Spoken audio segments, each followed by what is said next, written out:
Hello everyone, so welcome to cosmos classes. This is Abhay Khidiya. मैं सभी बच्चों को हमारे चैनल पे स्वागत करता हूं और मेरी तरफ से सभी बच्चों को प्यार भरा नमस्कार। चलिए आज के सेशन को हम शुरुआत करते हैं। सो बेसिकली हम पढ़ रहे हैं लिक्विड सॉल्यूशंस और उसका आज लेक्चर नंबर 8 है। तो बेसिकली अभी तक हमने क्या क्या पढ़ा उसको 2 मिनट हम क्विक रिवीजन करेंगे, बिकॉज बिना रिवीजन करे मेरा मन नहीं मानता, आपको पता है शायद तक, ठीक है ना। So let's start today session. So liquid solutions में हम पढ़े थे कॉलिगेटिव प्रॉपर्टीज के बारे में। तो what you understand bye colligative properties? Colligative properties वो प्रॉपर्टीज होती है जो डिपेंड करती है नंबर ऑफ सॉल्यूट पार्टिकल्स पे, और जो इस पे डिपेंड नहीं करती कि नेचर ऑफ सॉल्यूट पार्टिकल क्या है ना। नेचर से क्या मतलब होता है सर? नेचर मींस आपने सॉल्यूट क्या डिसॉल्व किया, उसके फर्क नहीं पड़ता है। आप चाहे ग्लूकोज डालें, चाहे यूरिया डालें, चाहे NaCl डालें, चाहे KCl डालें, इससे उसको फर्क नहीं पड़ता। ये वो प्रॉपर्टीज है जो नंबर ऑफ सॉल्यूट पार्टिकल्स पे डिपेंड करती हैं, and those properties are termed as colligative properties. So उसके मैं आपको बताया था, उसमें से हमने 3 कॉलिगेटिव प्रॉपर्टीज कवर अप कर ली थी। First one was relative lowering of vapour pressure, that is RLVP। और relative lowering of vapour pressure की वैल्यू जो हमारे पास आती है, it is equals to mole fraction of solute.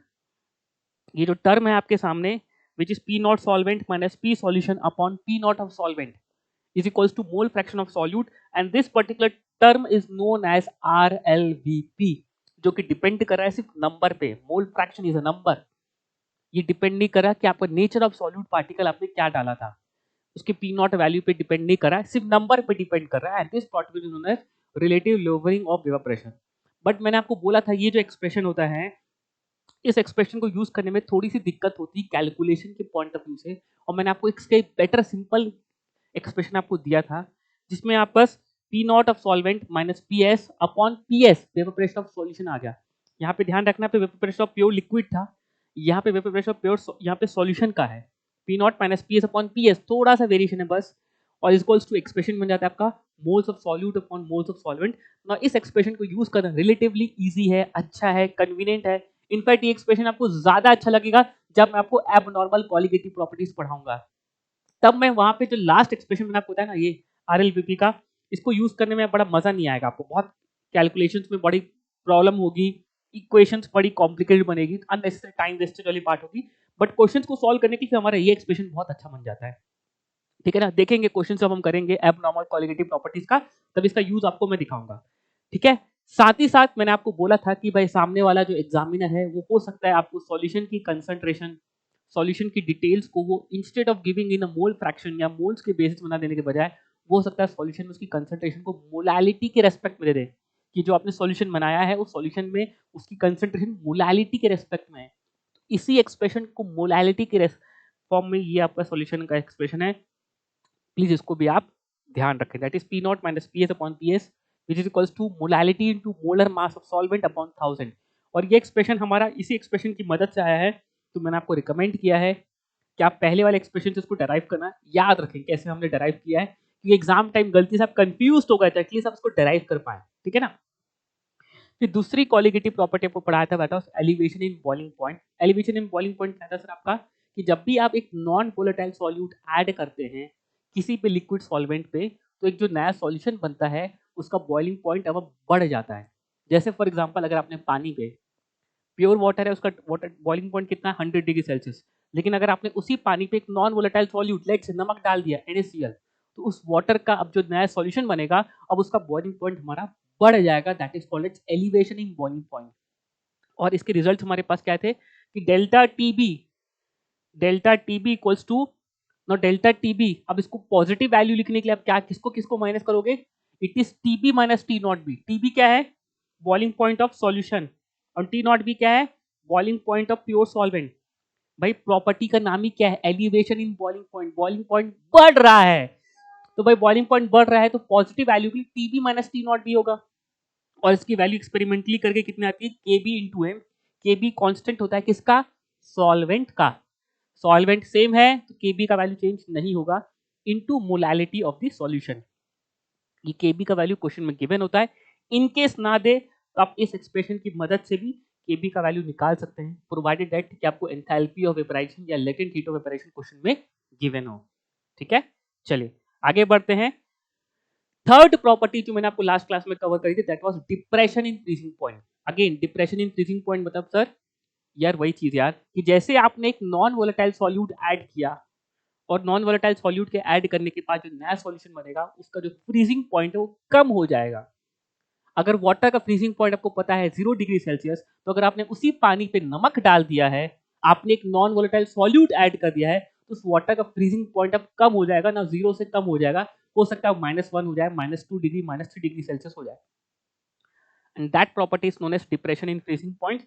Again इसके फॉर्मूलेस मैंने आपको जो बताए थे। अब यहाँ पे अगर आप डेल्टा टी लिखेंगे, डेल्टा टी एफ की चेंज इन फ्रीजिंग पॉइंट कितना है, तो ध्यान रखें जहां फ्रीजिंग पॉइंट कम हो रहा है after adding the non volatile solute, it means solution का फ्रीजिंग पॉइंट कम होगा। डिप्रेशन, डिप्रेशन मींस कम हो रहा है, सॉल्यूशन का फ्रीजिंग पॉइंट कम हो रहा है। तो if I want to write a positive delta T, मैं किसको किसको माइनस करूं बेटा, सॉल्यूशन का फ्रीजिंग पॉइंट कम है तो I will write T naught F minus T F. Important point है ये, ध्यान रखना बेटा, एग्जाम टाइम ये कंफ्यूजन होता है, गलतियां होने के चांसेस होते हैं। सो डेल्टा टी एफ जब चेंज इन फ्रीजिंग पॉइंट लिखूंगा, कितना फ्रीजिंग पॉइंट में चेंज कितना आया, so basically it is going to be T naught F minus T F, ना कि T F minus T naught F. T F minus T naught रखूंगा तो बेटा वैल्यू नेगेटिव हो जाएगी, ठीक है। अगर आप इसी की मदद से आप टी एफ निकाल पाएंगे फिर, ठीक है ना। और यही डेल्टा टी एफ की value, change in freezing point की value after adding the non volatile solute की जो वैल्यू थी, it is K F into M. K F is again a constant for solvent, जिसको बोलते हैं मोलल डिप्रेशन कांस्टेंट या cryoscopic constant बोलते हैं, और M is the molality of the solution, ठीक है ना। अब इस पे बेस्ड लास्ट क्लास में हमने 2 क्वेश्चंस किए थे, 1-2 क्वेश्चंस मैंने आपको बोला था एज अ होमवर्क था, उन्हीं क्वेश्चंस को हम यहाँ पे डिस्कस करते हैं, और उसके बाद हम अपनी फोर्थ प्रॉपर्टी को, ऑस्मोटिक प्रेशर को, आज के सेशन में कंप्लीट करेंगे, ठीक है ना। So let's start. चलिए क्वेश्चन में क्या दिया पढ़ते हैं, फटाफट क्वेश्चन को रीड करेंगे। Freezing point and molal depression constant of naphthalene is. अब देखिए बेटा, मोलल डिप्रेशन कांस्टेंट किसका दिया, नैप्थलीन का। It means naphthalene is a solvent, because के एफ जो प्रॉपर्टी किसकी है, सॉल्वेंट की। तो basically can I say that कि सब नैप्थलीन का सॉल्वेंट है, और मेरे को नैप्थलीन का फ्रीजिंग पॉइंट दिया है, इट मींस मेरे को प्योर सॉल्वेंट का फ्रीजिंग पॉइंट दिया है। सो कैन आई राइट कि मेरे को सर टी नॉट एफ की वैल्यू दी है कितनी, 5.7 डिग्री सेल्सियस, और के एफ का वैल्यू कितना है, 7 केल्विन केजी पर मोल। देखिए बहुत इंपॉर्टेंट पॉइंट है बेटा, यही चीज तो गलती करते हैं। वाटर है तो आप तो फिर भी समझ जाते हैं, बट अगर गलती से कोई और सॉल्वेंट दिया, तो नैप्थलीन या सॉल्वेंट है, क्वेश्चन के डेटा को पढ़िए। Freezing point and molar depression constant. अब मोलर डिप्रेशन कांस्टेंट दे रहा है, मोलर डिप्रेशन कांस्टेंट ये जो केएफ कांस्टेंट है, सॉल्वेंट की प्रॉपर्टी है, इट मींस नैप्थलीन यहाँ पे सॉल्वेंट हुआ। केएफ उसका दिया है और फ्रीजिंग पॉइंट दिया है, इट मींस वो टी नॉट एफ है, because naphthalene is a solvent, और सॉल्वेंट का फ्रीजिंग पॉइंट आप टी नॉट एफ से लिखते हैं। क्या मेरे पॉइंट क्लियर है सबको बेटा? ये देखो, ये छोटी छोटी चीजें हैं, बट क्वेश्चंस में यही चीज आपको कंफ्यूज करती हैं। चलिए, when 2 gram of non-volatile solute is dissolved in 40 gram of naphthalene, the freezing point of the solution becomes, अब आपको solution का freezing point दिया है which is TF, कितना, 1.5 डिग्री सेल्सियस। आपने solute का मास कितना ऐड किया है, आपने solute ऐड किया है 2 ग्राम, और solvent का मास जो कि naphthalene है कितना है आपके पास, 40 ग्राम, ठीक है।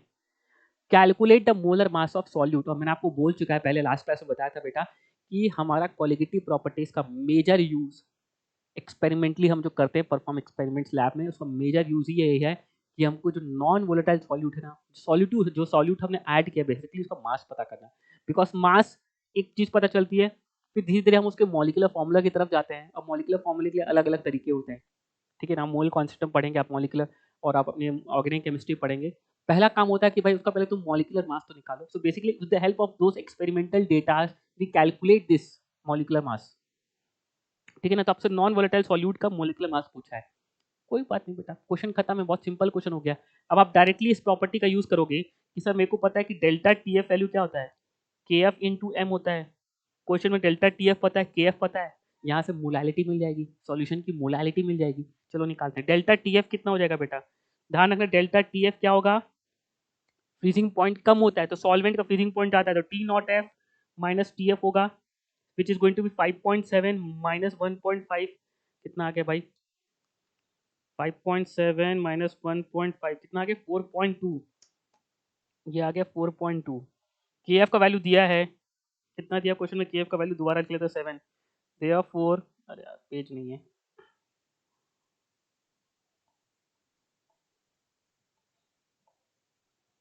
देयरफॉर कैन आई राइट कि delta T F is equals to K F into M, delta T F आया 4.2, ये था 7 इंटू मोलैलिटी, 7 6 ऑफ 42 होता है, तो देयरफॉर मोलैलिटी आ गई, देयरफॉर ये आ गई 0.6। अब बस मोलैलिटी आ गई, आपको यहीं से मोलर मास मिल जाएगा, बिकॉज मोलैलिटी का फॉर्मूला आपको पता है। What is molality? It is moles of solute upon mass of solvent in KG. बस मोलैलिटी आ गई। So molality equals to 0.6, it equals to moles of solute. Now solute का mass पता है, तो मोल्स कितने हो गए बेटा? 2/m upon mass of solvent. आपको नैप्थलीन का मास दिया जो कि सॉल्वेंट है, कितना मास दिया? 40 gram. So mass of solvent in KG. Solve करेंगे इसको, सॉल्व करेंगे तो मेरे पास डायरेक्ट आंसर लिख देता हूँ बेटा, मेरे पास आंसर है, ये आएगा आपका शायद 250/3 ये ग्राम। ये आपका मास आ गया, molecular mass of non volatile solute. आपको सॉल्व करके इसका आंसर आपको मिल जाएगा। ठीक है, आई थिंक आपको क्लियर है जो मैं बोलना चाह रहा हूँ। क्या मेरी बात सबको क्लियर है? छोटी छोटी चीजें जो ध्यान रखना बेटा, एग्जाम टाइम वही कंफ्यूजन क्रिएट होता है, ऐसा क्या टी नॉट एफ, क्या टी एफ। लैंग्वेज को पढ़ो, इंटरप्रेट करो, चीजों को बस लिखो फटाफट, बस वहां से इंफॉर्मेशन को एक्सट्रैक्ट करके यहाँ पे वो मैथमेटिकल टर्मिनोलॉजीज में लिख लो, उसका क्वेश्चन आपका बहुत आसान हो जाता है। चलिए नेक्स्ट क्वेश्चन सॉल्व करें। अब नेक्स्ट क्वेश्चन थोड़ा अच्छा है, क्यों अच्छा आपको समझ में आएगा। Let's read the question. Question को रीड करिए, मैं क्वेश्चन में पहले से स्टार बना दूं। क्वेश्चन अच्छा क्यों है इसमें देखिए, पहली बात, दो तीन चीजें इसमें। freezing point of an aqueous solution of 5% by weight cane sugar. cane sugar is basically sugar only, ठीक है ना, शुगर का एक फॉर्म होता है C12H22O11। इसका मॉलिक्यूलर मास याद हो तो बहुत अच्छी बात बेटा, 342 याद हो जाए तो बहुत अच्छी बात, ठीक है ना। सो आपको दिया है कि आपने एक एक्वा सॉल्यूशन बनाया जिसमें आपने केन शुगर ऐड करी। केन शुगर ऐड करी कितना? 5% W/W, आपने 5% बाय वेट। बेसिकली कंसंट्रेशन क्या थी आपकी? केन शुगर जो आपने ऐड करी, आपने एक्वा सॉल्यूशन बनाया इसका, इसकी कंसंट्रेशन क्या थी बेटा? 5% W/W। और आपको इस सॉल्यूशन का फ्रीजिंग पॉइंट आपको TF कितना मिला बेटा? -2 डिग्री सेल्सियस। एक्वा सॉल्यूशन है बेटा, ध्यान रखना, एक्वा सॉल्यूशन इट मींस आपका सॉल्वेंट क्या है बेटा? Solvent is water. Solvent water है, इट मींस आपको T नॉट F पता है। वाटर के केस में फ्रीजिंग पॉइंट आपको T नॉट F नहीं देगा, ध्यान रखना। Since solvent is water therefore T naught F का वैल्यू मेरे को पता है कितना है, 0 डिग्री सेल्सियस। एक इंफॉर्मेशन ये हुई। दूसरा आपको दिया है calculate a freezing point of N aqua solution of 10% by weight of glucose. आपसे क्या पूछ रहा है? अल्टीमेटली पहली इक्वेशन की फॉर्मेट से क्या आपको समझ में आ रहा है कि क्वेश्चन में कंसंट्रेशन दी है सब मेरे को, डेल्टा टीएफ की वैल्यू दी है, तो कहीं ना कहीं पहला एक्सप्रेशन मेरे को केएफ निकालने के लिए दे रहा है। ये इन्फॉर्मेशन की मदद से मैं यहाँ से केएफ निकालूंगा, और यही केएफ मेरा सेकंड एक्सप्रेशन यूज होगा बिकॉज मेरा एक्वा सॉल्यूशन है। मैंने आपको बोला बेटा KF is a property of solvent. So basically यही जो केएफ आएगा, यही केएफ आपका सेकंड इक्वेशन में यूज होगा जहां आपसे फ्रीजिंग पॉइंट पूछा जा रहा है।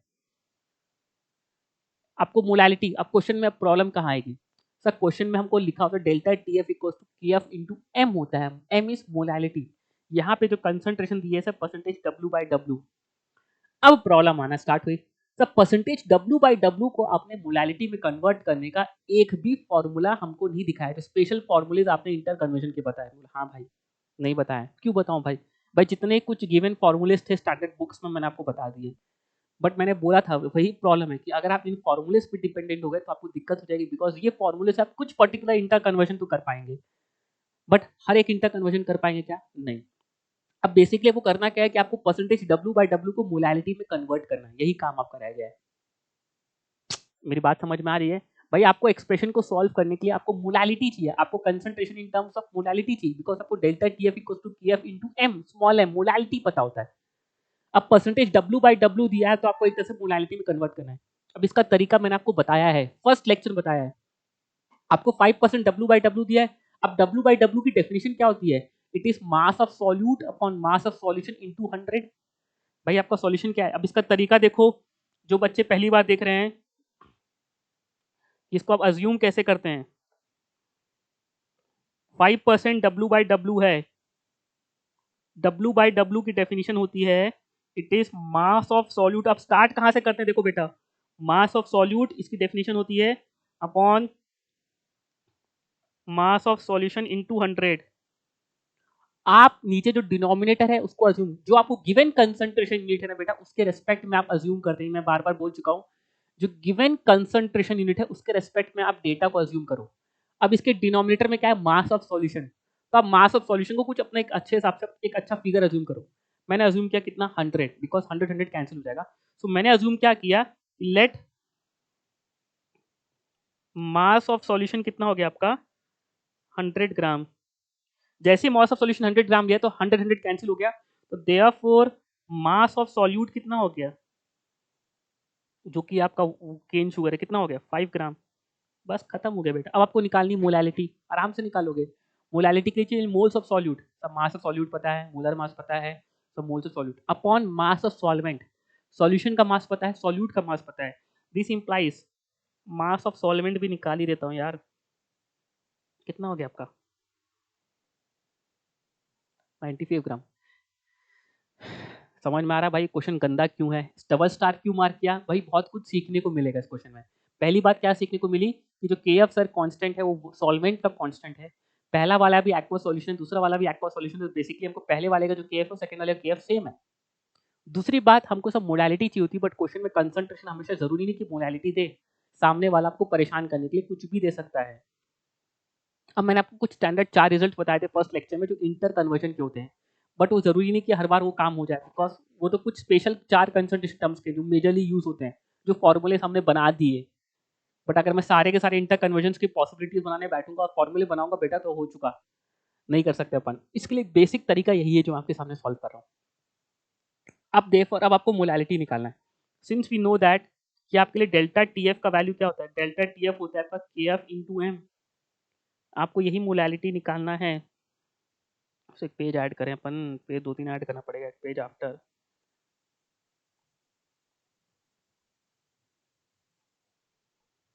ठीक है ना। सो बेसिकली देयरफॉर नाउ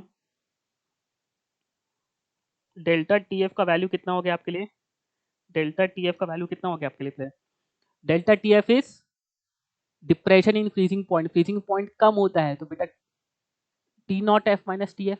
अब टी नॉट एफ क्या है, aqua solution, T naught F क्या है, 0 degree Celsius, minus T F कितना है, -2 डिग्री सेल्सियस। तो डेल्टा टी एफ कितना आ गया, 2। ठीक है ना। तो therefore delta T F which is equals to 2 equals to K F into molality, sorry delta T F की वैल्यू आ गई। और delta T F equals to क्या आ गया, K F into molality. Delta T F कितना है, 2। के एफ का वैल्यू नहीं पता सर मेरे को, मोलैलिटी अब मेरे को पता है। अब मेरे को मास ऑफ सॉल्यूट कितना है, 5 ग्राम। इसका मोलर मास कितना है, 342 अपॉन मास ऑफ सॉल्वेंट होता है इन केजी। सॉल्वेंट का मास था 95 ग्राम डिवाइड बाय 1000। ये बन गई मेरी इक्वेशन 1। सर छोड़ दो, मत पढ़ाओ यार। देखो एक दो क्वेश्चन डिफिकल्ट क्वेश्चंस कराऊंगा तब तो आपको जाके दिमाग खुलेगा यार। सिर्फ फॉर्मूला बेस्ड डायरेक्ट क्वेश्चंस करा दूंगा तब आपका दिमाग नहीं खुलेगा कि सर क्वेश्चंस कैसे कैसे हमसे पूछ सकता है और हमको किस डायरेक्शन में सोचना है। मान के चलिए 5 W/W नहीं देगा, देता मैक्स टू मैक्स तो आपको क्वेश्चन देता ना, तो आपको हो सकता था कि मोल फ्रैक्शन के टर्म्स देता। अब मोल फ्रैक्शन को मोलैलिटी को इंटर कन्वर्ट करना आपको आता है, बट फिर भी मैं आपको थोड़ा कॉम्प्लेक्स से कॉम्प्लेक्स समझाऊंगा, तो एटलीस्ट उस डायरेक्शन में पढ़ाई करना शुरू करेंगे। अगेन अब सेकेंड कंडीशन क्या दी है, अब आपके पास एक्वा सॉल्यूशन है किसका, 10% बाय वेट ग्लूकोज का। Again you have aqua solution of 10% by weight of glucose. Glucose का मॉलिक्यूलर फॉर्मूला याद रखना है बेटा, C6H12O6। इसका मोलर मास होता है 180। कुछ स्टैंडर्ड रिजल्ट है, याद रखें तो बहुत अच्छी बात। अगेन यहाँ पे भी आप इसका एक्सप्रेशन लिखेंगे भाई कि delta T F equals to K F into M. K F का वैल्यू ऊपर वाले से सेम आएगा, इंटू एम इसकी मोलैलिटी। अब अगेन मोलैलिटी नहीं पता, यहाँ भी आप ऐसे ही प्रोसीड करेंगे कि लेट, इसकी मोलैलिटी कैसे लिखेंगे, लेट मास ऑफ सॉल्यूशन कितना ले लूँ मैं, 100 ग्राम ले लूँ। जैसे मास ऑफ सॉल्यूशन 100 ग्राम ले दिया, फिर मास ऑफ सॉल्यूट कितना हो गया। देखिए मैं आपके सामने आपको समझा रहा हूँ इसलिए मैं इतना बड़ा बड़ा लिख रहा हूँ, अदरवाइज ये स्टेप मैं तो वर्बली लिखता हूँ। देखो मास ऑफ सॉल्यूट कितना हो गया, 10 ग्राम। आपकी भी इतनी प्रैक्टिस होना चाहिए। And this implies mass of solvent कितना हो गया, सॉल्यूशन का मास 100, तो मास ऑफ सॉल्वेंट कितना हो गया आपके पास, 90 ग्राम।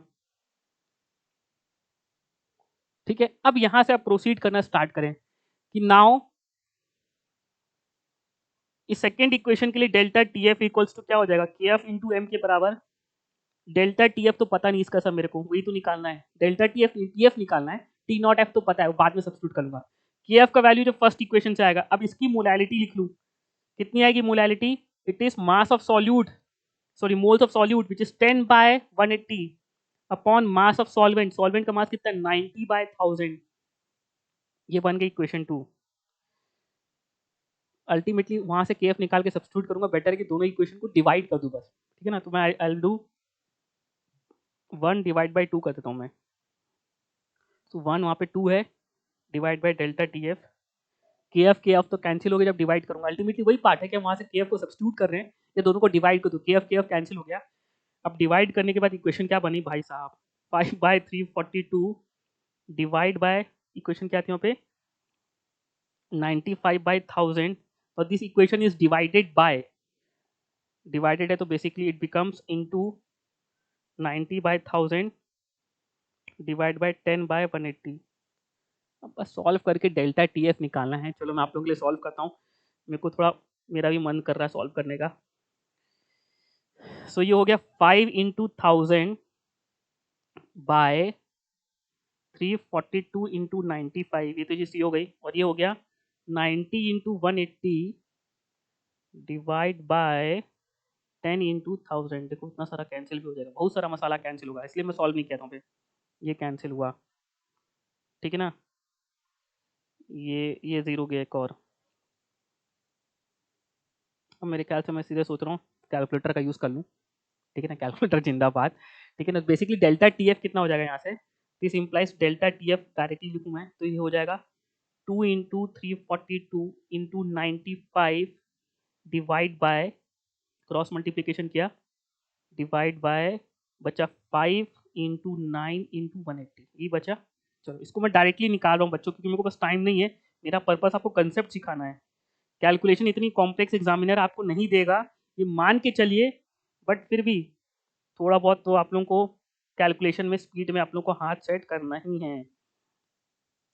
ये सॉल्व करके आया है मेरा 8.02। एक सेकेंड, कुछ गलत तो नहीं हुआ? एक बार दोबारा देख रहा हूँ मैं, ठीक है ना। So it is 2 into 342 into 95, कितना आ गया ये? 64980, ठीक है। Divide by 5 divide by 9 divide by 180, 8.02। तो यहाँ से डेल्टा TF आपका आ रहा है 8.02। आपको डेल्टा TF नहीं पूछा बेटा, आपको, सॉरी आपको विजिबल नहीं हो तो मैं बोर्ड थोड़ा ऊपर कर देता हूँ।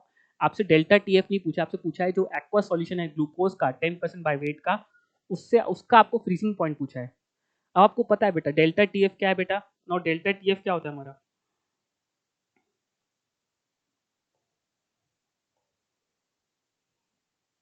नॉट डेल्टा TF क्या होता है बेटा? डेल्टा TF जिसकी वैल्यू आपकी 8.02 आई, ये बेसिकली किसके बराबर होता है आपका? ये T not F minus TF क्या होता है? आपसे क्वेश्चन में TF पूछा जा रहा है, T नॉट एफ आपको पता है, वाटर के केस में T नॉट एफ को पता है कितना है? 0। तो देखो 8.02 is equals to 0 minus TF। तो दिस इम्प्लाइज TF की वैल्यू कितनी आ गई? -8.02 degree Celsius. This is your answer, ठीक है। चलिए so let's move forward. I think आपको क्वेश्चन क्लियर है, जो मैं आपको समझाना चाह रहा हूँ आपको क्लियर हुआ। सो बेसिकली हमने तीन प्रॉपर्टीज, तीन क्वालिटेटिव प्रॉपर्टीज कंप्लीट कर ली। First was relative lowering of vapour pressure, second was elevation in boiling point, when a non volatile solute is added the boiling point of the solution increases, that is TB is greater than T naught B। Third हमने पढ़ा था depression in freezing point. Depression in freezing point mean when a non volatile solute is added the freezing point decreases, that is T naught F is greater then TF, ठीक है ना। ये तीन properties of हो गई। Let's move to the last property, last qualitative properties, that is osmotic pressure, जिसको हम denote करते हैं पाई से। पाई, पहली बार देख रहे होंगे आप लोग, प्रेशर को पाई से, हाँ भाई।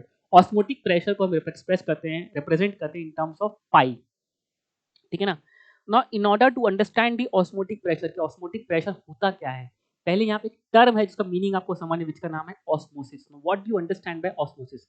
आपको अगर ऑस्मोसिस समझ में आएगा, तब जाके मैं आपको ऑस्मोटिक प्रेशर की डेफिनेशन समझाऊंगा कि ऑस्मोटिक प्रेशर की डेफिनेशन क्या है। ऑस्मोटिक प्रेशर की तीन डेफिनेशन है जो साइंटिस्ट लोग यूज करते हैं, बट हमको उसमें सिर्फ एक ही डेफिनेशन काम की, बट मैं आपको तीनों डेफिनेशन बताऊंगा ऑस्मोटिक प्रेशर की। प्रेशर क्या हो गया फिर यहाँ पे। Now what you understand by osmosis. आपने वर्ड ऑस्मोसिस काफी हद तक सुना होगा कि basically this particular terminology is used in some of purification of water.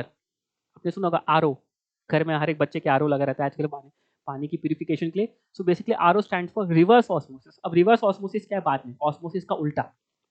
But what you mean by osmosis. अब ऑस्मोसिस क्या होता है पहले आप डेफिनेशन पढ़ेंगे।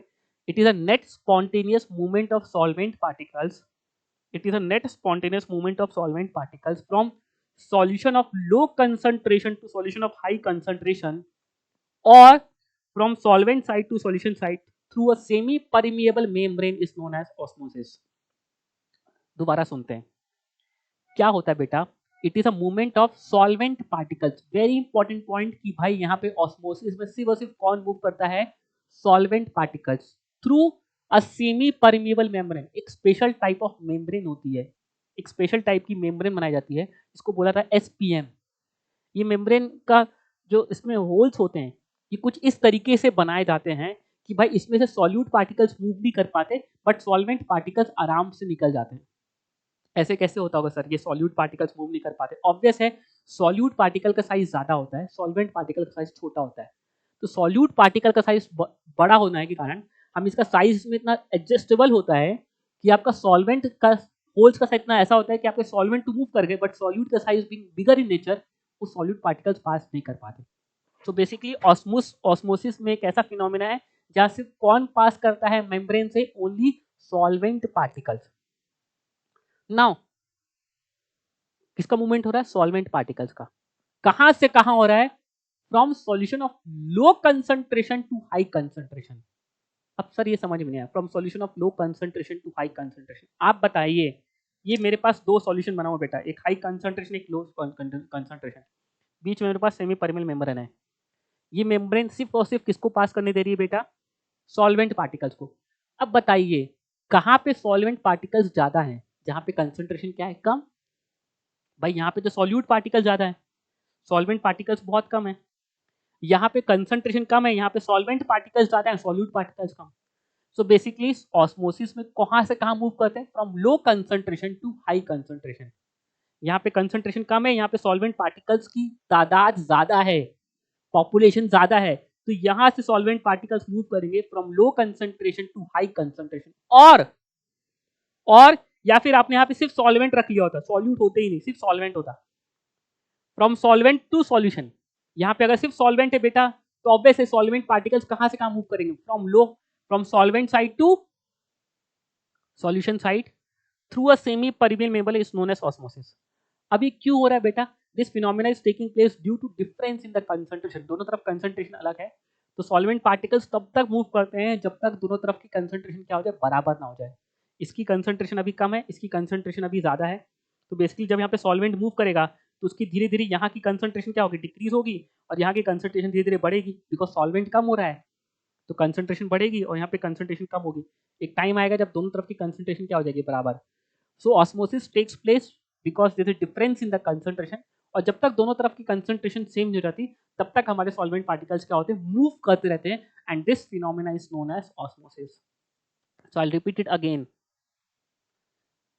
It is a net spontaneous. अभी नेट वर्ड इसका इसका नेट वर्ड का भी बहुत ज्यादा इंपॉर्टेंस है, इसको भी बहुत ज्यादा इंपॉर्टेंस है, बताऊंगा आपको। It is a net spontaneous means ये मूवमेंट अपने आप होता है, इसमें आपको कोई प्रेशर या कोई फोर्स लगाने की जरूरत नहीं होती। It is a net spontaneous movement of solvent particles through a semi permeable membrane from solution of low concentration to high concentration, or from solvent side to solution side। एक solvent है जहां कोई भी सॉल्यूट नहीं है, और एक solution है जहां पे थोड़ी बहुत सॉल्यूट पार्टिकल्स है, तो कहां से कहां सॉल्वेंट पार्टिकल्स मूव करेंगे, from solvent side to solution side through a semi permeable membrane. This phenomena is known as osmosis. ठीक है, अब यहाँ पे एक नोट है जो इसके लिए, जिसके लिए एक्चुअली मैंने आपको यहाँ पे नोट बना के लिखा है, डेफिनेशन तो वापस रिपीट करी मैंने, नोट लिखा है मैंने। ध्यान रखिएगा, इस सेमी परमिएबल मेम्ब्रेन से बेटा डेफिनेशन में लिखा है net spontaneous movement. Net spontaneous movement means it is a net movement from solution of low concentration to high concentration, but otherwise यहाँ पे जो सॉल्वेंट पार्टिकल्स का मूवमेंट है फ्रॉम हाई टू लो भी होता है, लो टू हाई भी होता है। बट ओवरऑल नेट मूवमेंट कहाँ से कहाँ रहता है, फ्रॉम लो टू हाई। भाई हाई टू लो भी जा रही है solvent particles, low to high भी जा रही है सॉल्वेंट पार्टिकल्स, बिकॉज मेम्ब्रेन है बेटा, पानी के बहाव को रोक नहीं सकते। तो solvent particles high to low भी जाती हैं, लो टू भी हाई जाती है, बट लो टू हाई का मूवमेंट ज्यादा रहता है। Rate of solvent particles from low to high ज्यादा होने के कारण it is termed as net spontaneous movement. तो यहाँ पे ध्यान रखें, सॉल्वेंट पार्टिकल्स मूवमेंट फ्रॉम दोनों तरफ से होता है।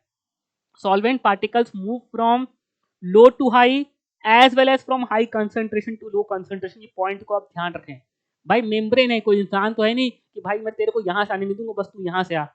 दिमाग तोड़ना होता था भाई, मेम्ब्रेन है बस। आपने एक दीवार बनाई है, तो दीवार तो एक भाई नॉन जीवन चीज है ना, उसको थोड़ा पता भाई कि मेरे को तो ऑस्मोसिस कराना है, तो फ्रॉम लो टू हाई कराना है। बेसिकली वो मूवमेंट यहाँ से भी होगा, थोड़ा बहुत लो टू हाई भी होगा, but overall net movement from low to high होता है। अब ये क्यों इतना फोकस करके बता रहे हो, इसका यूज है बिकॉज कई बार जेई में एक बार क्वेश्चन आ चुका है जिसमें अगर आप इसको आंसर नहीं कर पाते, अगर आपको ये पर्टिकुलर पॉइंट नहीं पता था, क्वेश्चन मैंने आपको लिए रखा है। जब मैं आपको कॉलिगेटिव प्रॉपर्टीज का एबनॉर्मल कॉलिगेटिव प्रॉपर्टीज पढ़ाऊंगा, तो वहां पे उस क्वेश्चन को रखा है मैंने आप लोगों के लिए, ठीक है। But the net movement is from solution of low concentration to high concentration. Please इस पॉइंट को आप लोग ध्यान रखें। अब सेमी परमेबल मेम्ब्रेन क्या होता है, मैंने आपको बता दिया। It is a special type of membrane which allows the movement of only solvent particles. ये ऐसी स्पेशल मेम्ब्रेन होती है जो कि सिर्फ सॉल्वेंट पार्टिकल्स को मूवमेंट को अलाउ करती है, सॉल्यूट पार्टिकल्स को पास करने नहीं देती है। और ऐसा क्यों करती है, बिकॉज इस मेम्ब्रेन्स के जो होल्स हैं, इसमें जो मेम्ब्रेन में जो होल्स बने होते हैं कुछ इस तरीके के होते हैं कि सॉल्यूट पार्टिकल का साइज बड़ा होने के कारण वो सिर्फ सॉल्वेंट पार्टिकल्स को पास करने दे पाते, सॉल्यूट पार्टिकल्स को रोक लेते हैं। वो दीवार से सॉल्यूट पार्टिकल्स पास ही नहीं कर पाते, सिर्फ सॉल्वेंट पार्टिकल्स पास कर पाते। कुछ एग्जांपल्स में क्या है, एनिमल मेम्ब्रेन और कॉपर फेरोसाइनाइड। ये नेचुरल सेमी परमेबल मेम्ब्रेन है इंसान जानवरों की चमड़ी, और एक copper ferrocyanide it is artificial SPM, ठीक है। चलिए, सो बेसिकली अब आपको ऑस्मोसिस समझ में आ चुका है, और अब आपको सेमी परमेबल मेम्ब्रेन क्या आपको समझ में आ चुका है। Osmosis is a phenomena of movement of solvent particles from low to high, low concentration to high concentration. No what do you understand by osmotic pressure, हमको पढ़ना है osmotic pressure which is a qualitative property. Osmotic pressure is represented by pi. तीन definition है मैंने आपको बोला है, but हमको सिर्फ इसकी थर्ड डेफिनेशन लगेगी जो मैं आपको बताऊंगा सबसे आखिरी में। बट पहली दो डेफिनेशन मैं आपको जस्ट बताना चाह रहा हूँ कि what do you understand by osmotic pressure. इसको समझने के लिए हमने एक सेटअप बनाया जहाँ पे एक बीकर के अंदर ये C2 को यहाँ लिख देते हैं अपन, ठीक है ना, गलत से बाहर आ गया, C2 यहाँ लिख देते हैं,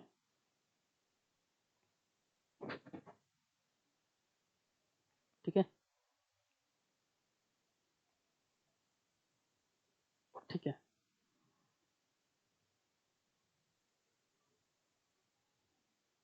ऐसा लिखते हैं, सॉरी उल्टा करते हैं अपन, C1 यहाँ, ठीक है। चलो, सो बेसिकली क्या हुआ, एक सेटअप बनाया जिसमें हमारे पास एक बीकर है जिसमें एक सॉल्यूशन में रखा है हमने C2 कंसंट्रेशन का, और इसमें कैसे अपने बीकर डाला है, और जिसके नीचे ऐसे बॉटम में हमारे पास एसपीएम बनी हुई है। वो मैंने बनाया नहीं, पेन से बनाया बिकॉज अच्छा नहीं बन रहा था वहाँ पे। दिस इज एसपीएम, ठीक है ना। दोनों बीकर्स के बीच में एक एसपीएम से हमने सेपरेट किया है। बीकर के अंदर कंसंट्रेशन है C1, बीकर के बाहर हमारी कंसंट्रेशन है C2, and C1 is greater than C2। C1 की कंसंट्रेशन C2 से ज्यादा है, तो देयरफॉर क्या मैं बोल सकता हूँ कि सॉल्यूट पार्टिकल्स को मूवमेंट होगा फ्रॉम C1 टू C2, तो मूवमेंट कुछ इस डायरेक्शन में होगा, यहाँ कुछ ऐसा मूवमेंट होगा। अगर एरोस नहीं दिख रहे हैं, सॉरी आप लोगों को थोड़ा दोबारा बनाना पड़ेगा।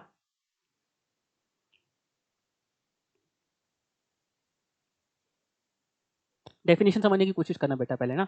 तो basically can I say that since C1 is greater than C2, therefore हमने पढ़ा है कि ऑस्मोसिस कैसा फिनोमेना है। Osmosis is phenomena where solvent particles move from low concentration to high concentration.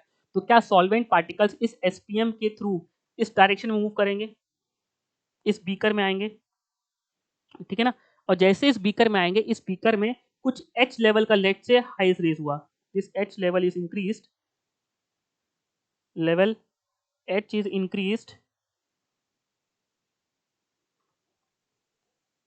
Due to osmosis, because osmosis होगा, because आपने उन दोनों को एसपीएम से सेपरेट किया। वहाँ पे जो दीवार है वो एसपीएम की बनी हुई है, तो ऑब्वियस सॉल्वेंट पार्टिकल्स मूव करेंगे जिसके कारण कुछ लेवल H हाइट बढ़ेगा, and due to this increase level H height, इसके कारण यहाँ पे एक ये जो इतने अमाउंट ऑफ लिक्विड का और this pressure the pressure developed due to this liquid, pressure developed due to this liquid column, इस लिक्विड कॉलम के कारण जो प्रेशर डेवलप होता है, and that pressure is known as osmotic pressure. यहाँ पे ऑस्मोसिस हुआ, उस ऑस्मोसिस के कारण एक लिक्विड कॉलम का हाइट डेवलप हुआ H, और उस लिक्विड कॉलम का जो हाइट डेवलप हुआ उसके कारण जो एक्स्ट्रा प्रेशर क्रिएट हुआ, the pressure created to that liquid column is known as osmotic pressure. So basically osmotic pressure की डेफिनेशन क्या होगी?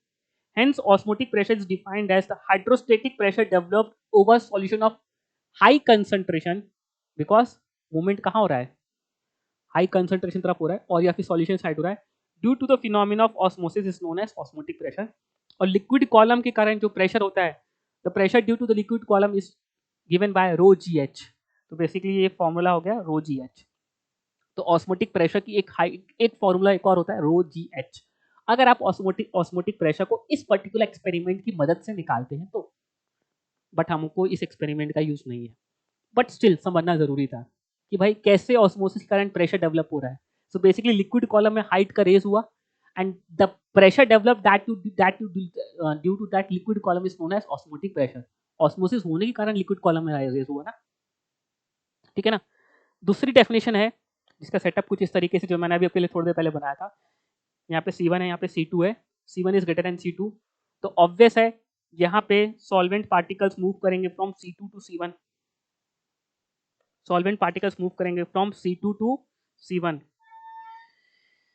सो अब यहाँ पे डेफिनेशन क्या है सुनना, it is the amount of pressure. अब यहाँ पे C2 से C1 क्या होगा, यहाँ पे एक सॉल्वेंट पार्टिकल्स को मूवमेंट होगा, तो मैंने क्या किया, in order to stop the movement, मेरा सॉल्वेंट पार्टिकल्स मूव ना करे, तो मैंने यहाँ पे क्या किया, एक एक्स्ट्रा प्रेशर डेवलप किया। लेट्स से एक पिस्टन है, मैंने एक पिस्टन रखा यहाँ पे, जिसका मास था, पिस्टन था जिसका मास था आपके पास लेट्स से m, जिसका क्रॉस सेक्शनल एरिया है आपका लेट्स से a। यहाँ पे मैंने पिस्टन रखा m मास का, so that this movement does not takes place. Ultimately मैंने ऑस्मोसिस को रोकने के लिए जितना प्रेशर मेरे को लगाना पड़ा, that pressure is known as osmotic pressure. भैया आपने ऑस्मोटिक, एक डेफिनेशन क्या थी कि लिक्विड कॉलम का हाइट कितना रेज हुआ, the pressure developed due to that liquid column is known as osmotic pressure. दूसरा तरीका क्या किया कि भाई तुमने दो सॉल्यूशन को सेपरेट किया थ्रू एसपीएम, और आपने क्या किया, वो ऑस्मोसिस ना हो उसके लिए आपने कितना प्रेशर अप्लाई किया, that pressure is known as osmotic pressure. So basically hence osmotic pressure is defined as the extra pressure applied over solution of high concentration to prevent the phenomena of osmosis। आप osmosis को रखने के लिए कितना pressure लगा रहे हैं, that pressure is also known as osmosis। जो कि बेटा अगर आपने mg करके वेट लगाया, लेट से आपने m मास का पिस्टन रखा, तो उसके कारण प्रेशर कितना क्रिएट हुआ, मास फोर्स कितना क्रिएट हुआ mg, तो प्रेशर कितना हो गया mg बाय a। ये दो डेफिनेशंस आपकी जो कि आपको यूज नहीं करना है, बट समझ में आना बहुत जरूरी है कि बेटा ऑस्मोटिक प्रेशर क्या है, फील कराना जरूरी था कि ऑस्मोटिक प्रेशर होता क्या है। मेरी बात सबको क्लियर है, ठीक है ना। थर्ड डेफिनेशन है, अब ये डेफिनेशन का डायरेक्ट आपको रिजल्ट याद रखना है, इसका कोई प्रूफ नहीं देना चाह रहा आपको, अननेसेसरी आप कंफ्यूज होंगे। लेट से आपके पास एक सॉल्यूशन है, सॉल्वेंट है, एक तरफ सॉल्वेंट है, तो बेसिकली आपका सॉल्वेंट पार्टिकल्स मूव करेंगे फ्रॉम दिस टू दिस, ये आपके एसपीएम है, ठीक है ना।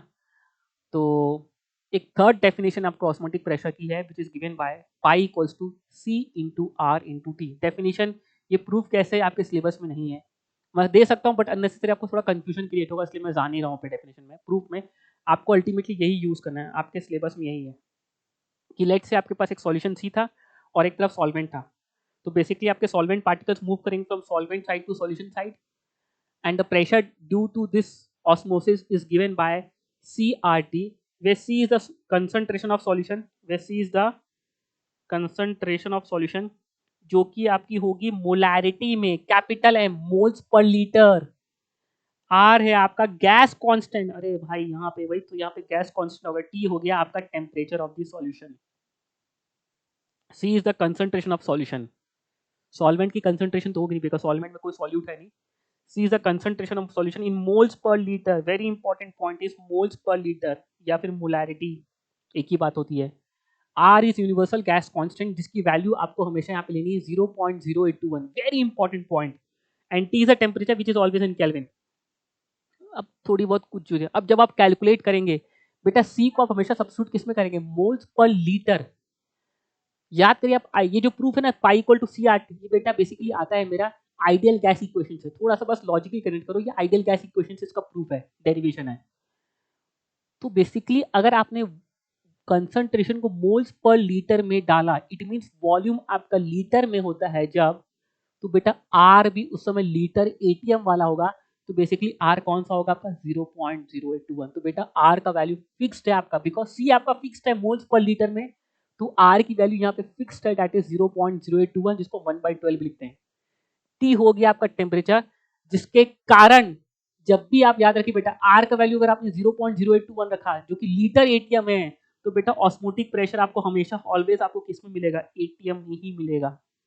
तो बाय यूजिंग दिस एक्सप्रेशन आपको ऑस्मोटिक प्रेशर आपको हमेशा एटीएम में ही मिलेगा, हमेशा, because C concentration moles per litre है। अगर आपने सी को मोल्स पर लीटर डाला तो आर का वैल्यू जो कि यूनिवर्सल गैस कांस्टेंट है वो लीटर एटीएम वाला आएगा, विच इज 0.0821 लीटर एटीएम पर मोल केल्विन। टी तो केल्विन में होगा। तो बेटा ऑस्मोटिक प्रेशर आपको हमेशा बाय डिफॉल्ट हमेशा एटीएम में ही मिलेगा bye using this particular expression. साथ ही साथ अगर दोनों तरफ सॉल्यूशन है, लेट्स से एक सॉल्यूशन 1 है एक सॉल्यूशन 2 है, एक सॉल्यूशन 1 की कंसंट्रेशन है C1, दूसरे सॉल्यूशन की concentration C2, let's say C1 is greater than C2, तो ऑब्वियस है ऑस्मोसिस मेरा इस यहाँ से यहाँ हो रहा होगा, मेरा ऑस्मोसिस का फिनोमिना, सॉल्वेंट पार्टिकल्स मेरे ऐसे मूव कर होंगे बिकॉज C1 फ्रॉम सॉल्यूशन का, ठीक है ना, सॉल्वेंट पार्टिकल्स मेरे कहाँ से कहाँ मूव कर रहे होंगे, थ्रू C2 टू C1। तो इस केस में ऑस्मोटिक प्रेशर क्या होगा, C1 minus C2 into RT, difference of the concentration into RT। अगर दोनों तरफ सॉल्यूशन है तो C1 minus C2 into R into T।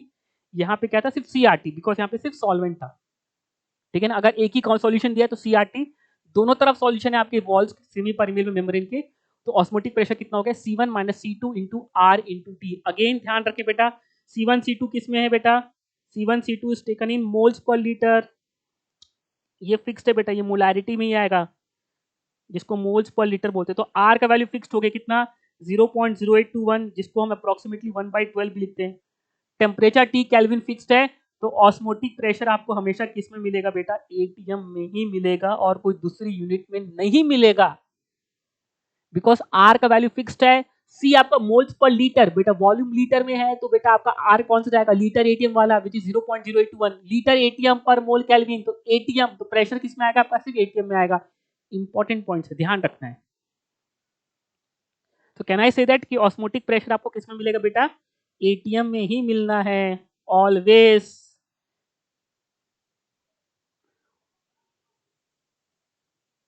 ठीक है ना। बस, और ये आपको थर्ड डेफिनेशन जो मैंने आपको लिखा है ऑस्मोटिक प्रेशर की, दैट इज CRT, आपको यही यूज करना है अपने एक्सप्रेशंस में। कितना टाइम हो गया हमारे सेशन को, 43 मिनट्स हुए हैं, ठीक है ना। बहुत कंटिन्यूसली पढ़ाए जा रहे हो सर आप, कुछ बीच में थोड़ा मस्ती मजाक किया करो। जिस दिन लाइव आऊंगा उस दिन आप लोगों से बातें करूंगा, but ultimately no, this are the recorded sessions, तो मैं टाइम वेस्ट नहीं करना चाह रहा हूँ।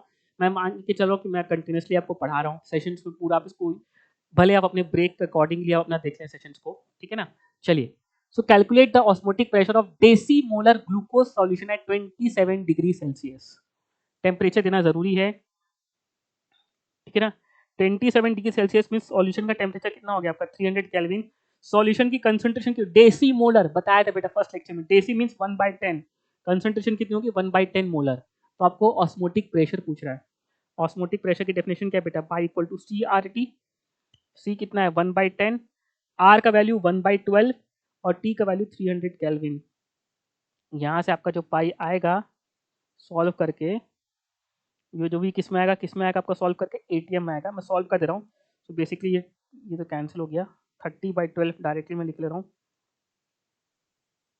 सॉरी 30/12 कितना आ गया रे, 2.5। तो बेटा पाई इक्वल्स टू 2.5, यूनिट क्या लिखूँ भाई लोग, हाँ एटीएम। देखो यूनिट्स में फोकस इसलिए कर रहा हूँ बिकॉज एग्जाम टाइम एग्जामिनर आपसे ना, कॉम्पिटिटिव एग्जाम वाला आपसे छोटी छोटी चीज़ों में खेलता है और वहीं पे हम कंफ्यूज होना स्टार्ट हो जाता है।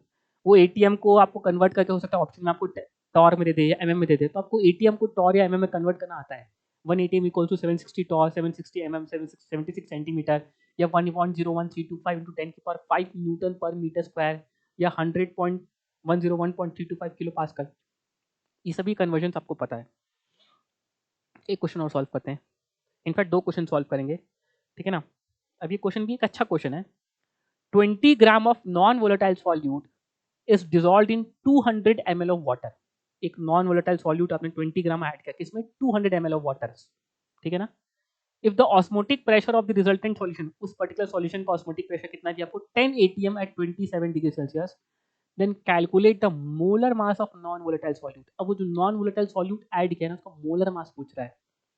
कोई दिक्कत नहीं, आपको अल्टीमेटली आपको पता है, आपको ऑस्मोटिक प्रेशर दिया है, तो आपको इक्वेशन कौन सी यूज करना है? Pi equal to C R T. Question में पाई कितना दिया आपको? 10। सी आपको लेट से आपको निकालना है, निकालेंगे हम, सी को बाद में पहले निकालेंगे। आर का वैल्यू कौन सा यूज करना है? सर सी हमारा मोल्स पर लीटर में है, तो आर का वैल्यू भी लीटर एटीएम वाला, which is going to be 1/12। Temperature है 300 केल्विन, ध्यान रखें temperature is always taken in kelvin. तो देयरफॉर सी का वैल्यू कितना हो गया? It is 120/300। सो कितना आ गया? 3 4 12, इट इज बेसिकली 2/5। ये कंसंट्रेशन कितने आ गए? 2/5, which is in moles per litre या molarity. Now what is the formula of molarity? Molarity का फॉर्मूला क्या होता है आपका? It is moles of solute. Solute के मोल्स कितने लिखेंगे बेटा? मास कितना है? 20 अपॉन उसका molar mass let say m है, वही तो निकालना है, upon volume of solution in litres. तो बेटा आपको वॉल्यूम ऑफ सॉल्यूशन कितना दिया है क्वेश्चन में? 200 ml ऑफ वाटर। ये सॉल्वेंट का वॉल्यूम है, बट आप मान के चले कि आपने जैसे 20 ग्राम उसमें कुछ सॉल्यूट ऐड किया, तो वॉल्यूम में चेंज तो नहीं आएगा। ये मेरे पास पानी है बेटा, ये भी लेट से 200 ml पानी है, इसमें 20 ग्राम नमक डाल दूंगा तो क्या इसका वॉल्यूम चेंज हो जाएगा? क्या क्या इसमें वॉल्यूम इतना था, अब वॉल्यूम पूरा भर जाएगा? नहीं। तो बेसिकली वी कंसिडर दैट कि सॉल्वेंट और सॉल्यूशन का वॉल्यूम अप्रॉक्सीमेटली क्या है? बराबर है। सो बेसिकली हो गया 200/1000 volume of solution litres. Solve करके यहाँ से आपको मोलर मास निकाल लेंगे। बेसिकली मैंने आपको बोला भी है कि भाई नॉन सॉरी कॉलिगेटिव प्रॉपर्टीज का मेजर यूज, एक्सपेरिमेंटल यूज ही सिर्फ मोलर मास निकालना है, सॉल्यूट का मोलर मास निकालना। इसकी मदद से पहले हम एक काम निकालते हैं, पहले हमने उसका निकाला मोलर मास, फिर बाकी सब चीज़ें हम निकालना शुरू करते हैं with the help of other experiments, ठीक है ना। So let's move to the third question. एक क्वेश्चन और सॉल्व करते हैं। At 10 degree Celsius osmotic pressure of urea solution is 500 mmHg। अब यहाँ पे प्रेशर आपको किस में दिया? 500 mmHg। पर ध्यान रखें ऑस्मोटिक प्रेशर को आप जब सब्स्टिट्यूट करेंगे that is going to be ATM।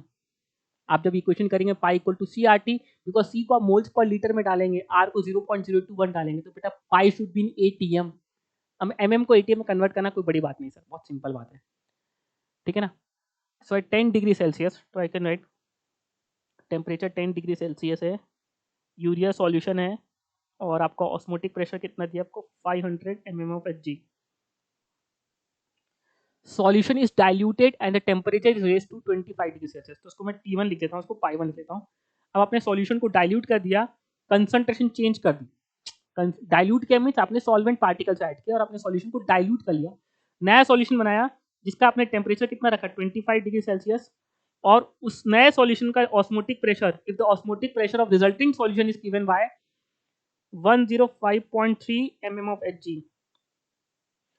आपसे पूछे then determine the extent of dilution, आपने कितना डाइल्यूशन किया। डाइल्यूशन क्या होता है बेटा? What do you understand by dilution? Dilution means आप किसी भी सॉल्यूशन को फीका कर रहे हैं। फीका कैसे करते हैं भाई? मैंने आपको समझाया है कि मेरे घर पे एक बच्चा आया, मैंने उसको नींबू पानी पिलाया, जैसे नींबू पानी सर्व किया दूसरा बच्चा आ गया, सर उसने बोला सर मेरे को भी नींबू पानी पीना है। मैंने देखा मेरे घर पे नमक नहीं, मेरे घर पे शक्कर नहीं थी ना, लेमन भी नहीं था, तो मैंने क्या किया, उसी एक ग्लास नींबू पानी पे मैंने थोड़ा सा पानी और ऐड किया और दोनों को मिला के दे दिया। बेसिकली मैंने क्या किया? सॉल्यूशन को डाइल्यूट किया। कैसे ऐड किया? डाइल्यूट किया by adding solvent.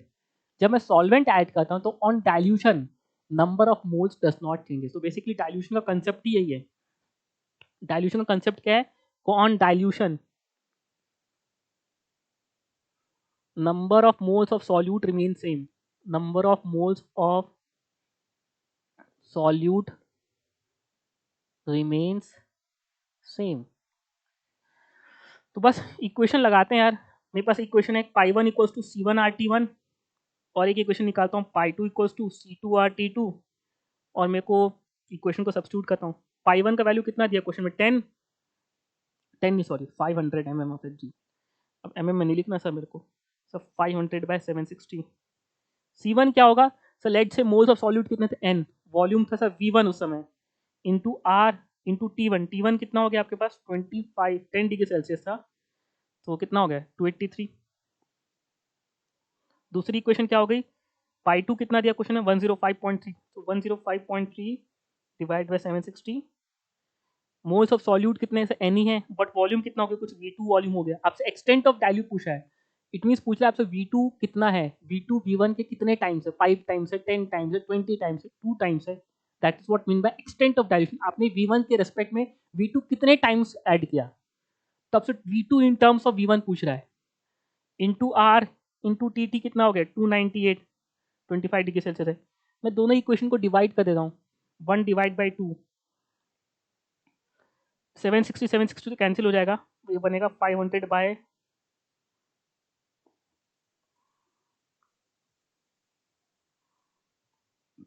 n by V1 by n by V2 तो बेसिकली हो जाएगा V2 bye V1 are cancel हो जाएगा और ये हो जाएगा 283 बाय 298। तो देयरफॉर V2 बाय V1 की वैल्यू कितनी होगी आपके पास it is 500 into 298 divide by 105.3 into 283। Solve करके निकालते हैं यार कितना आ गया 500। अब मैं तो कैलकुलेटर यूज कर रहा हूँ बच्चों क्योंकि मेरे को टाइम बचाना है अभी। मेरा पर्पस है आपको कंसेप्ट सिखाना कि क्वेश्चन कैसे कैसे आपसे पूछ सकता है एग्जामिनेटर वाला। ठीक है ना फिक्स नहीं कि हमेशा आपसे बस एक ही चीज पूछे।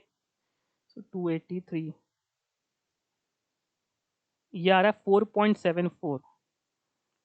so therefore can I say that V2 equals to 4.74 times of V1 5 times 1। so ऊपर लिख देता हूँ थोड़ा सा therefore V2 equals to 4.74 times of V1 यही आपका आंसर है। The extent of dilution is can I say that कि solution is diluted approximately 5 times। आपने 5 टाइम्स सॉल्यूशन को डाइल्यूट कर दिया। अगर सॉल्यूशन का वॉल्यूम लेट से 10 ml था तो आपने सॉल्यूशन का वॉल्यूम 50 ml कर दिया। 5 टाइम्स आपने डाइल्यूट किया। यही आपसे पूछा है calculate the extent of dilution कितना डाइल्यूट आपने कितना एक्सटेंट कितना किया कितना डाइल्यूट के नहीं पूछा आपसे। अगर आपसे पूछता ना कितना डाइल्यूट किया तो आपको इनिशियल वॉल्यूम भी देता कि भाई इनिशियल वॉल्यूम सॉल्यूशन का था लेट से 100 ml बट आपसे पूछा एक्सटेंट ऑफ डाइल्यूशन तो आपको ये पूछना चाह रहा है कि कितना टाइम्स आपने पानी को बढ़ाया। तो V2 equals to 4.75 times V1 so basically can I say that it is 5 times आपने सॉल्यूशन का अप्रोक्सीमेटली डाइल्यूट किया। बेस्ड ऑन द ऑप्शंस हम क्वेश्चंस को बहुत अच्छे से आंसर पे पुट अप कर देंगे।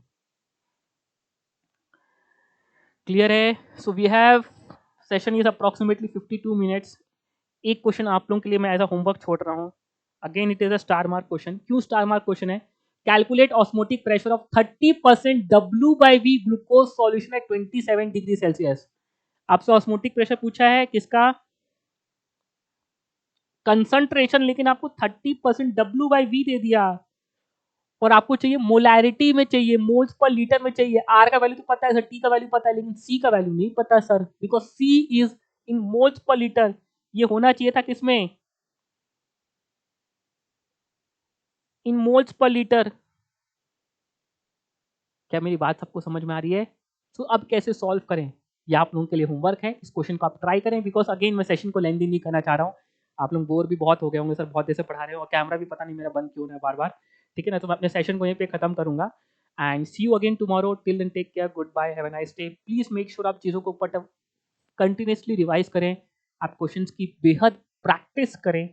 ठीक है ना टाइम ऑन टाइम बेसिस पर आप क्वेश्चंस की प्रैक्टिस करते रहें क्वेश्चन सॉल्व करते रहें अपने नोट्स बनाते रहें बिकॉज नोट्स आप एक बार बनाएंगे बार बार नहीं बनाएंगे बेटा। नोट्स को बहुत अच्छे सिस्टमैटिक बनाएं फॉर्मूलेस को ब्रैकेट्स में लिखें बॉक्सेस में बना के लिखें स्टार मार्क करके 2-3 कलर का यूज कर लें सो दैट आपकी जब भी आप उसको पढ़ें तो आप उसको ईजिली कैप्चर कर पाएं। इन्फॉर्मेशन जितनी आपकी जो प्रिसाइज इन्फॉर्मेशन है उसको बॉक्सेस में लिखेंगे तो आप इन्फॉर्मेशन को तुरंत आपकी आई वहाँ जाएगी ऑब्जर्व करोगे अरे हाँ यार तुरंत फॉर्मूला आपके दिमाग में सेट हो जाएगा। पूरा पेज पढ़ने का टाइम आपके पास हो सकता है ना हो बट वो फॉर्मूला आपके दिमाग में इंप्रेशन क्रिएट कर जाए।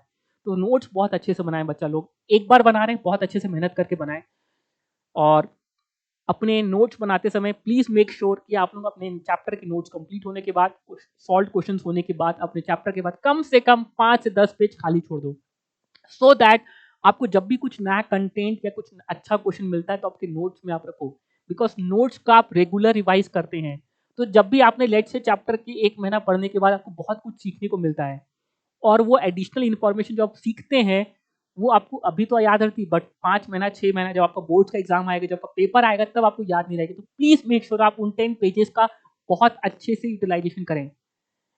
यू राइट समथिंग, और लिखना ही है हमको। उस 10 पेजेस में कम से कम 5 पेज तो आपको भरना ही है, either with some numericals, with some questions, और with some concepts in your own language. ठीक है ना? So this is my opinion from my side कि आपके नोट्स किस तरीके से होने चाहिए। ठीक है ना? So I will wind up the session. ये कल आप लोगों के लिए होमवर्क है, कल इसको अपन डिस्कस भी करेंगे, एंड थोड़ा सा ऑस्मोटिक प्रेशर का कुछ 1-2 पॉइंट्स और रहेंगे, कल अपन डिस्कस करेंगे।